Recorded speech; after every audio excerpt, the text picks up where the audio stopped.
Hi guys, स्वागत है आपका आज के इस नए वीडियो में। मेरा नाम है अंकित और आप देख रहे हैं साइंस साला।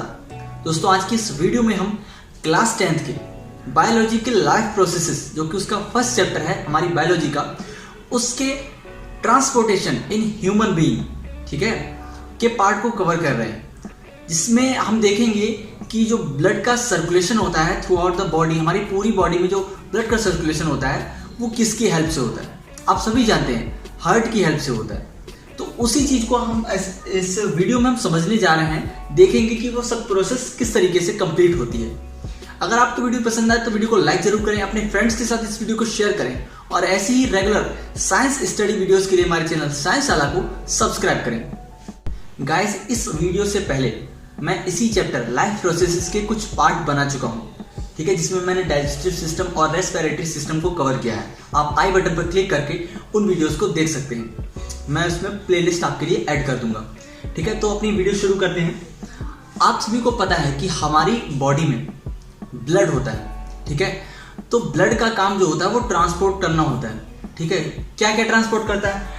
वो करता है फूड को ट्रांसपोर्ट। इसका मतलब ये हुआ कि हमारे फूड से जो हमें न्यूट्रिशन मिलता है, जिसमें हमारे कार्बोहाइड्रेट्स हैं, प्रोटीन्स वगैरह हैं, ठीक है, जो भी न्यूट्रिशन है वो ब्लड के थ्रू ही पूरी बॉडी में सप्लाई होते हैं और बाकी सारी सेल्स तक पहुंच पाते हैं, ठीक है, जिससे हमारी बॉडी की सारी प्रोसेसेस कंप्लीट होती हैं। दूसरी जो चीज होती है वो होती है CO2 और O2 का एक्सचेंज। हम सांस लेते हैं, तो हम सांस जब लेते हैं तो ऑक्सीजन हमारे अंदर जाती है, जो ब्लड वेसल्स में प्रेजेंट ब्लड की मदद से बाकी बॉडी के सारे ऑर्गन्स तक पहुंच पाती है। तो यानी हम कह सकते हैं CO2 और O2 का जो एक्सचेंज होता है, यानी जो गैसेस एक्सचेंज हो रहा है, वो भी ब्लड की ही हेल्प से हो पाता है। गाइस, अब तीसरी जो बात करते हैं वो होती है नाइट्रोजनस वेस्ट की, ठीक है। कुछ ऐसे हार्मफुल मटेरियल भी होते हैं या जो वेस्ट होता है, ठीक है, जो हमारे फूड के साथ आ जाता है, वो भी नाइट्रोजनस वेस्ट के रूप में हमारे ब्लड में रहता है, ठीक है। लेकिन हमारी जो किडनीज होती है ना, उसमें डायलिसिस की प्रोसेस होती है, ठीक है। उसके थ्रू क्या होता है, जो हमारा ब्लड होता है वो फिल्टर हो जाता है। तो ये जो ब्लड है इसमें तीन चीजें आ गई। पहली चीज आ गई हमारी फूड, यानी कि जो न्यूट्रिशन था।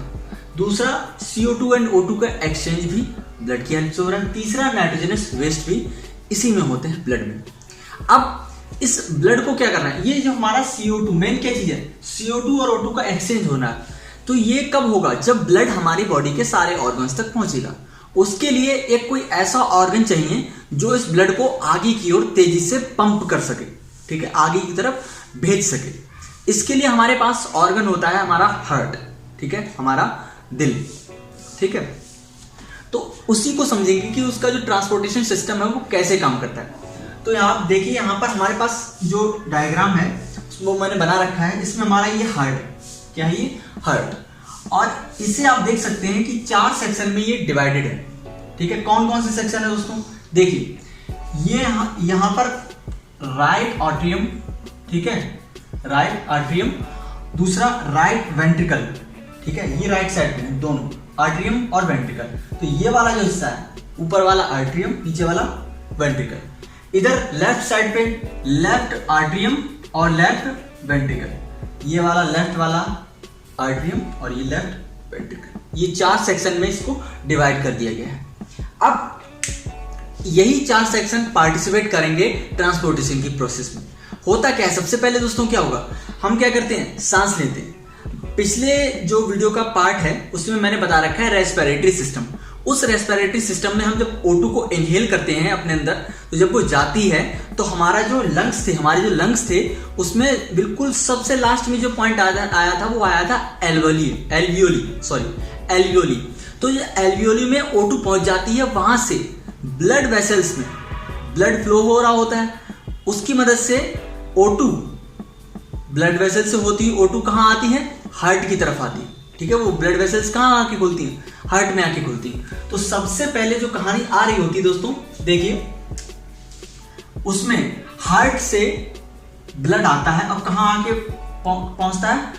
पल्मोनरी वेन्स में, ठीक है, ये है पल्मोनरी वेन।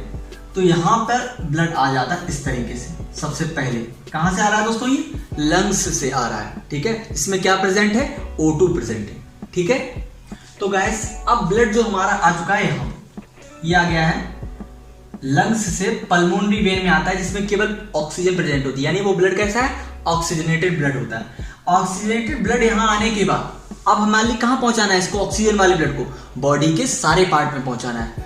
उसके लिए भैया क्या काम करता है? उसके लिए काम करता है हमारा आयोटा। तो ये जो ब्लड होता है वो इस पाथ के थ्रू होता हुआ आयोटा से बाकी बॉडी के ऑर्गन्स में पहुंच जाता है। ठीक है, ये हो गई कहानी आयोटा की। अब बॉडी में ब्लड सारे ऑर्गन्स तक पहुंच गया, वहां ऑक्सीजन जो होती है वो छोड़ दी जाती है, और वहां से जो CO2 जनरेट हो रही होती है उसके लिए ब्लड क्या कर लेता है? कैरी कर लेता है और वापस लेके आता है। तो जब वापस लेके आएगा तो दोस्तों कहां पे आएगा? वापस जो आता है वो आता है वेना कावा। कहां आता है दोस्तों? वेना कावा से। तो यहां पर बना हुआ है वेना कावा U, यानी कि ये वेना कावा जो लाइन है, ये जो नली है, ये यहां से अपर बॉडी का ब्लड आएगा। ठीक है, और ये जो वेना कावा है ये यहां पर लोअर बॉडी का ब्लड आता है। ठीक है, तो हुआ क्या था? लंग्स से ब्लड आया था ऑक्सीजनेटेड, यहां से आया था। ये ऑक्सीजनेटेड ब्लड कहां गया था? आयोटा की हेल्प से बाकी ऑर्गन्स में गया था। बाकी ऑर्गन्स में जाके वहां O2 छोड़ने के बाद वहां से CO2 लेके आया, तो वेना कावा से आके कहां गया? राइट आर्टरियम और राइट वेंट्रिकल में। ठीक है, अब यहां पर जो ब्लड आया वो कैसा है? Deoxygenated blood. क्या है? Deoxygenated blood. अब डीऑक्सीजनेटेड ब्लड में क्या प्रेजेंट है दोस्तों? CO2 प्रेजेंट है। अब जब हम क्या करते हैं? सांस को बाहर छोड़ते हैं तो क्या निकलती है? CO2 बाहर निकलती है। तो यही जो CO2 होती है, CO2 वाला जो ब्लड होता है, ये वापस से लंग्स की तरफ आता है। वो आता है उसके पास और कहता है कि ये CO2 छोड़ दूं, दोबारा से हमें O2 को ले जाना है। ठीक है, इसीलिए तो आता है। तो अब ये CO2 वाला ब्लड क्या करेगा? ये जाएगा पल्मोनरी आर्टरी से। ठीक है, केवल पल्मोनरी आर्टरी जो है, पल्मोनरी आर्टरीज जो है वो क्या करती है? डीऑक्सीजनेटेड ब्लड को कैरी करती है। बाकी सारी आर्टरीज क्या करती हैं? ऑक्सीजनेटेड ब्लड को करती हैं।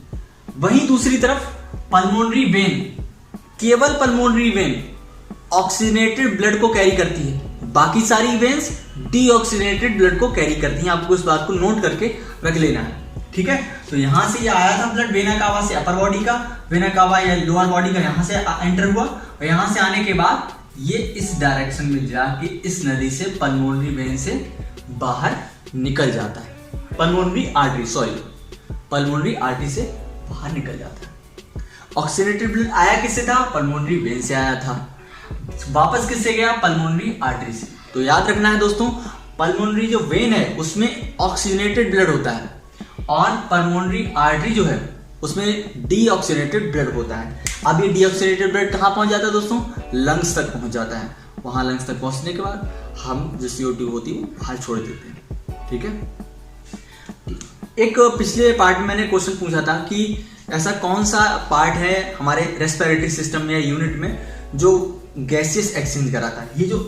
ये जो काम हो रहा है ना, पल्मोनरी वेन में O2 आ रही है, यहां से आर्टरी से बाहर CO2 चली आ रही है, ये काम होता है रेस्पिरेटरी सिस्टम में प्रेजेंट एल्वियोलीज की हेल्प से। ठीक है, जो एल्वियोली होती हैं वो बेसिक फंडामेंटल यूनिट है हमारे रेस्पिरेटरी सिस्टम की, जिसकी मदद से वहां पर गैसेस एक्सचेंज हो पाता है। तो आपको उसे अच्छे से समझना है तो आप उस पार्ट को जरूर देखिए, वो बहुत ही इंपॉर्टेंट हिस्सा है इस लाइफ प्रोसेसेस चैप्टर का। आप डाइजेस्टिव सिस्टम को भी अच्छे से पढ़िए, मैंने उसमें काफी अच्छे से एक एक पॉइंट को ब्रीफली समझा रखा है। तो यहाँ पर दो चीजें आपके लिए जाननी जरूरी हैं, वो ये रह गई हैं कि ये जो 4 सेक्शन में डिवाइडेड था, यहाँ पे क्या थे? Right atrium, right ventricle, left atrium, left ventricle. तो ये जो आप लाइन देख रहे हैं, ये वाली, ये एक वॉल है, ठीक है, जिसे सेप्टम बोलते हैं, जो इन सेक्शंस को अलग अलग करती है। ठीक है, और दूसरी चीज दोस्तों आपको यहाँ पे क्या याद रखनी है दोस्तों, यहाँ पे ये जो हिस्सा है लेफ्ट आर्टरियम और लेफ्ट वेंट्रिकल का, वहां पर ये जो आप देख रहे हैं, ये वाली चीज, इसे बोलते हैं बाई कल्प्रिट वॉल। ठीक है, बाई कल्प्रिट वॉल होती है, यहाँ पे कुछ नलियां होती हैं जो कि आए हुए ब्लड को लेफ्ट वेंट्रिकल में छोड़ती हैं, और यहाँ पे ट्राई कल्प्रिट बॉल होती है। कैसी होती है दोस्तों? ट्राई कल्प्रिट बॉल होती है जो 3 हिस्सों में बटी हुई होती है। ठीक है, बस इतनी सी छोटी सी कुछ बातें हैं बेसिक सी आपको याद रखनी है। छोटा सा फंडा है, लंग्स से ऑक्सीजनेटेड ब्लड आता है, ठीक है, हमारे पल्मोनरी वेन हमारी लेके आती है, वहां से कहाँ पहुंचता है दोस्तों? वहां से बाकी सारे बॉडी के ऑर्गन में पहुंचता है। कौन पहुंचाता है? आयोटा पहुंचाता है। वहां से O2 छोड़ के CO2 वहां से लेके कहाँ आता है? वेना कावा से अंदर आता है राइट वेंट्रिकल तक, और वहां से फिर वापस कहाँ जाता है? पल्मोनरी आर्टरी से जाता है लंग्स तक, और हम CO2 को बाहर छोड़ देते हैं। इस तरीके से CO2 और O2 का गैसीय एक्सचेंज कंप्लीट हो पाता है। ठीक है, तो आज की वीडियो में बस इतना ही। आई होप आपको मैंने जो समझाया समझ में आया होगा। अगर आपके फिर भी कोई डाउट हो तो आप कमेंट सेक्शन में मुझे जरूर बताएं, और अपने वीडियो के टॉपिक्स मुझे कमेंट में सजेस्ट करें, मैं उस पर वीडियो जरूर बनाऊंगा।